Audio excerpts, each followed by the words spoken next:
who coined the term crop circles in 1991, and he and I had decided that it'd be very important, given the early contact events at the Center for the Study of Extraterrestrial Intelligence, CSETI.org, has been having, that we should go to England to investigate if, in fact, there was an extraterrestrial connection to the crop circles, and if indeed they were under some kind of conscious manifestation as opposed to some natural phenomenon.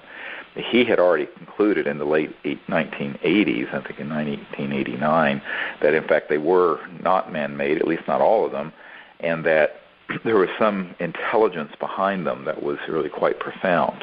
And so Colin Andrews, who had done some magnificent research and continues to do magnificent research in the area, inspired us to go over there and do an expedition. So we went over in 1992 to the area around in Wiltshire, the county of Wiltshire in England, which is kind of west-southwest of London, I believe, and it's very famous for having some of the ancient monolithic sites such as Stonehenge and Avebury, Silbury Hill, and a number of other remarkable ancient areas.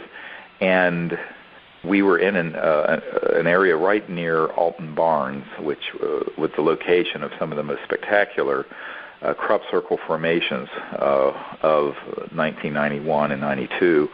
And so we were on a farm in 1992 at Alton Barnes, and it's actually the same one we're going to be using this year. We're going over there with a group, a research group, and it's about an 1,800-acre estate that has wheat and other crops grown on it, and it's in an area where Woodborough Hill, if you get on a map, you'll see that there's a site called Woodborough Hill that's sort of surrounded by this huge 1,800-acre farm. And so we went there with a relatively small group of people, and on one of the nights we decided that to do an experiment in consciousness, and this would be something that I think World Puja Network listeners would be interested in, because it's all about higher states of consciousness when you start talking about pujas and the Vedas. And so we went to up on Woodborough Hill and decided once we arrived on site that we would contact the extraterrestrial civilizations that we felt were behind the authentic crop circles that were appearing, and transmit to them a specific form. And the form that we ended up projecting is now the CSETI logo.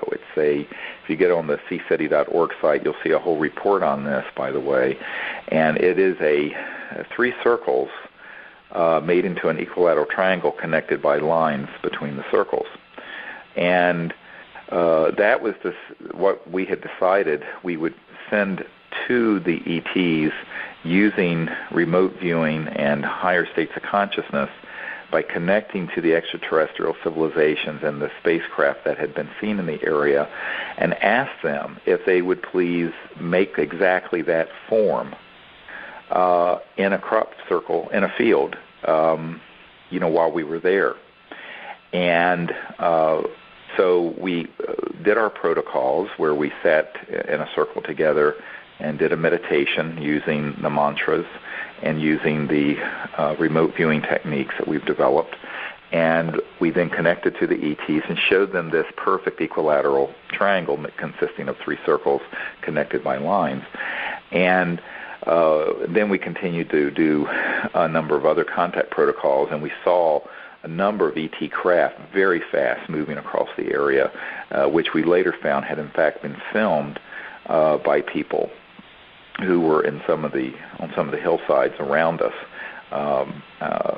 In Golden Ball Hill, there was an object seen, and a number of other sites.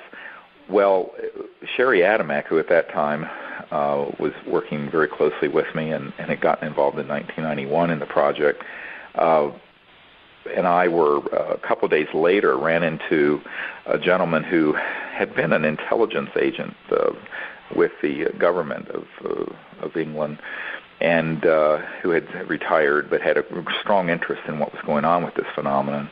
And we ran into this gentleman, and he had been keeping a logbook, and he had just come from a new crop circle, and he had opened his book, and he had a drawing of it, and it was precisely the form that we had projected mentally to the ETs and asked them to make a crop circle in that form, what is now the C-SETI triangle.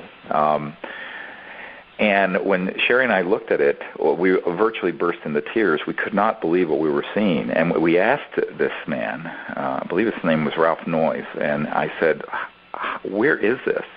And he says, well, it's over at Oliver's Castle.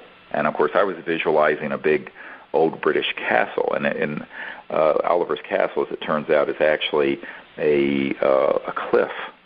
And it's a geological formation, and at the base of which is a farm. And it was not far at all from where we had been doing our contact work the night that we sent this shape out to the ETs.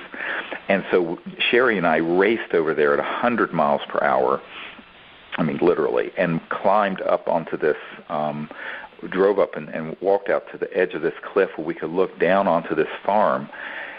And there in the field was precisely and exactly the shape that the 12 of us or so who were up on Woodborough Hill that night had projected up to the ETs, the crop circle makers. And it was in a field that was not at all far from where we had been doing this work.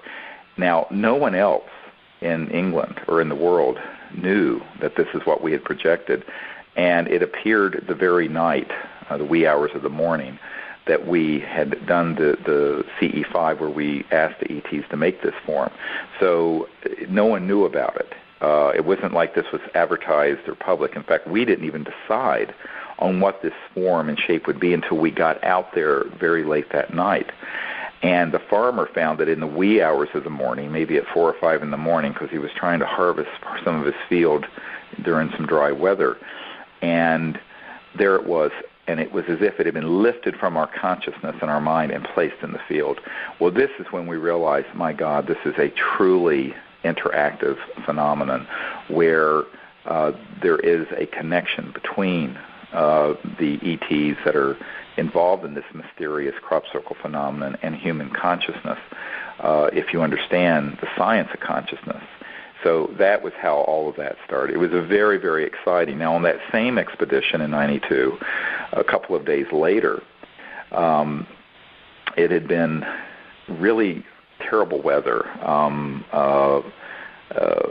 In the evening, suddenly a rainstorm came up on us, and we were in a field at the base of Woodborough Hill at this point where there was a crop circle that had appeared about the time that we landed in England on this particular year, 92. And a lot of people felt it was a very strange kind of storm because as we were sitting in the field, we noticed that from above there were these lights circling counterclockwise on the clouds, swirling counterclockwise, but not from below, like you'd have a searchlight, but from above, because there was no source from the ground. And you could see they were coming from above, shining down in the cloud, and they were swirling around counterclockwise. And we all saw this. And a few moments later, it just rained cats and dogs, unbelievable, right over this farm. So Colin Andrews, who had been out there, he left, as did a whole lot of other people. And it just poured so hard. Now, what Colin Andrews told us is that as he left, as soon as he touched the road and went off of the farm, there was no rain. So there was, I believe, an extraterrestrially created rainstorm right over this 1,800-acre estate. And the reason for it was because when word of that crop circle that looked like that is the C-SETI triangle logo leaked out, we started having a lot of people spying on what we were doing.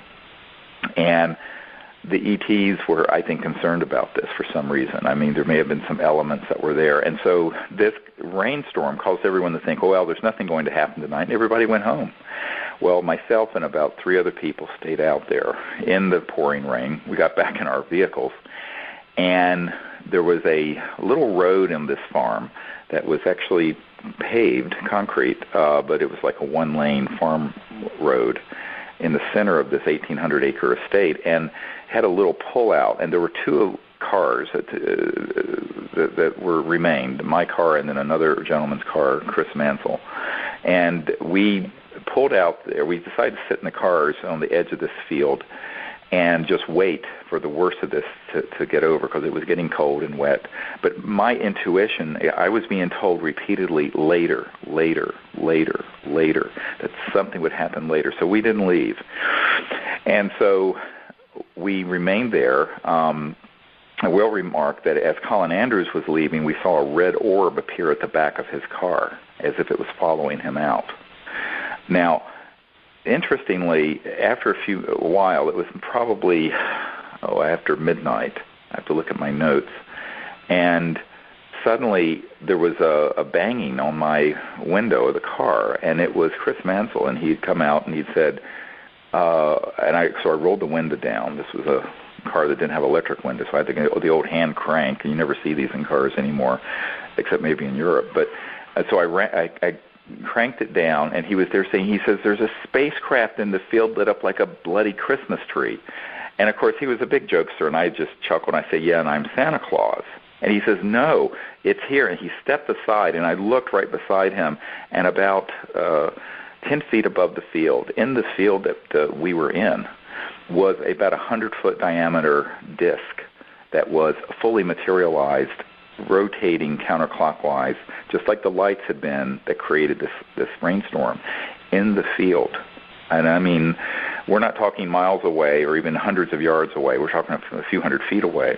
So I got out of the vehicle immediately, and I said, oh, my God, they're here. And this was the most beautiful thing, because it was counterclockwise in how it turned, but the lights that were around the edge of it were these multicolored red and white and amber, and they sort of bled into each other. So they were going both directions, left and right, sort of bleeding into each other in the most beautiful formation of lights. And then it came up to sort of a cone on top, and then there was a set of amber lights on the very top of this disc. This was very, very clear, even though at this point it wasn't pouring rain. It was just sort of misty and drizzly and very British weather.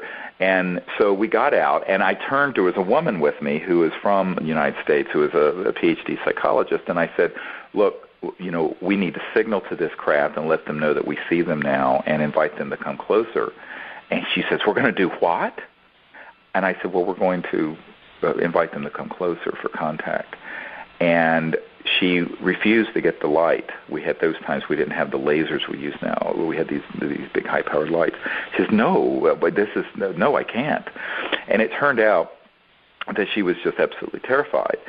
And because I said, well, what do you think we're doing here? And she said, well, I thought maybe we'd see something at some great distance. I didn't expect one to be right here in the field with us, fully materialized. I said, well, that's why we're doing this. We're here to make contact and create an open relationship between humanity and these extraterrestrial civilizations.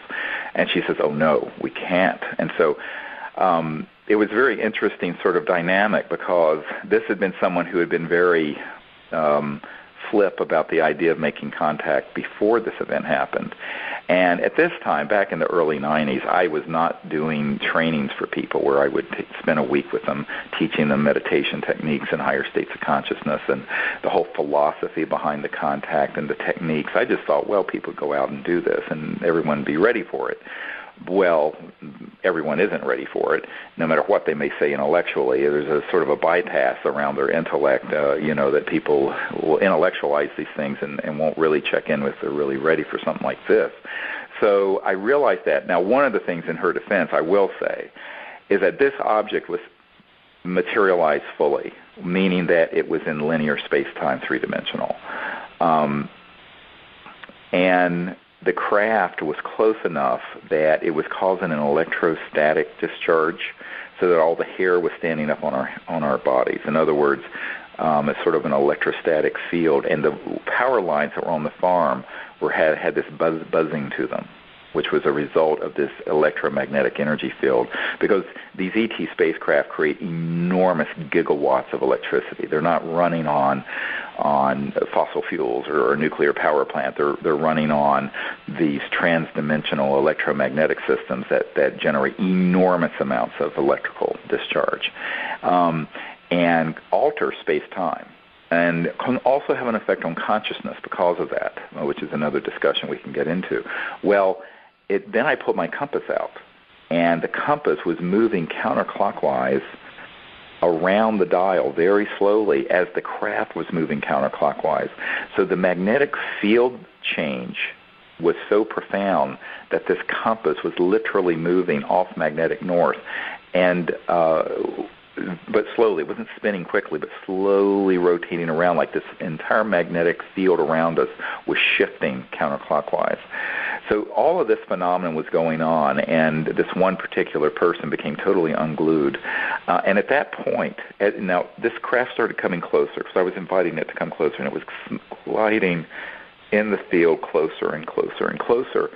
And as it did so, of course, this phenomenon of electrostatic discharge and the magnetic field changing and the hair standing on the end because of the electrostatic field around us was increasing. And this woman became so disturbed that at that point the ET sensed her fear and stopped. And I always tell people this is how you can tell the difference between a covert human alien reproduction vehicle that have these fake ETs on them that are doing all the abductions and the real ETs. The real ETs never push into your space to where you're afraid that much.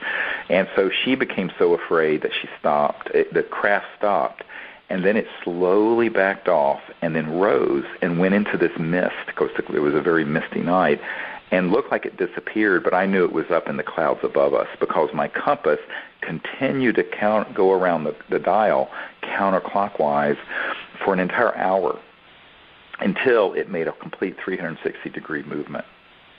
And at that point, exactly at that point, the clouds opened up right above us, and there was an amber-colored disk up in the sky, some few thousand feet away, some safe distance, at least for this woman. They knew that she would be okay with that, and we signaled to it with our lights, and it signaled back, and then it vanished and just disappeared in the sky. It was a beautiful, beautiful encounter, and there were many lessons in this. Number one, they can create an environmental situation like this rainstorm to secure an area, and they have done this. Linda and I have seen this happen many times. Number two, they are sensitive to people being afraid. And if they sense that fear from people, if people aren't really ready for contact, they will keep a certain distance because they don't want to create that kind of psychic violence or trauma. And number three, they can then move into a modality where they can be at some distance where everyone who is on site is comfortable. And number four, that the electromagnetic effects of these craft, when they're fully materialized in our linear space-time, is enormous, enough to move magnetic field to where a compass is moving counterclockwise with the rotation of the ship. So there are a number of things that happen, but these are just a few of the things that happened right away as we went there. So this is something that I really wanted to share as our first expedition to England, and that this is what happened. And there were more things that happened that year, but those are the real highlights of it. And so when you get on the cseti.org website, you'll see the logo is a equilateral triangle, and that comes from this crop circle that we transmitted in consciousness to the ETs, and that they made that very night, the first night we were out. So